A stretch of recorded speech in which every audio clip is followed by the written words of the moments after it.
धूम उड़ रही थी, नगाड़ों की गूंज अभी भी हवा में थी। कुरुक्षेत्र आज भी लड़ रहा था। उस भीड़ के बीच एक रथ बिजली की तरह दौड़ रहा था। अभिमन्यु, सिर्फ 16 वर्ष का, लेकिन हाथों में युद्ध का पूरा इतिहास। उसने चक्रव्यूह देखा, घूमता हुआ, सांस लेता हुआ, मृत्यु का जाल। और फिर वो बिना रुके भीतर घुस गया। तीर चले, ढालें टूटी, पहली परत टूटी, फिर दूसरी, तीसरी, चौथी। हर वार के साथ दुश्मन पीछे हटता गया। अकेला था वो, लेकिन कमजोर नहीं।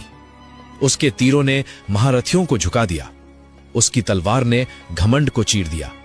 घोड़े गिरे, रथ टूटे, और फिर एक पल आया। हथियार टूटने लगे, पर अभिमन्यु नहीं टूटा। उसने आखिरी शस्त्र गिरने के बाद भी लड़ना नहीं छोड़ा।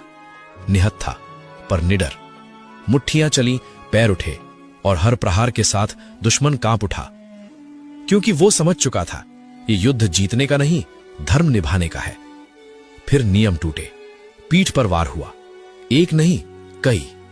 दुर्योधन का पैर उसके सीने पर आ गया।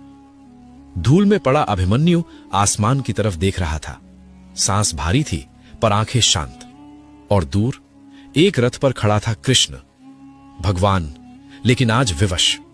आंखों में आंसू थे, हाथ आगे बढ़ा था, पर लीला ने उसे रोक रखा था, क्योंकि अगर आज ये बालक बचेगा तो कल अधर्म बचेगा।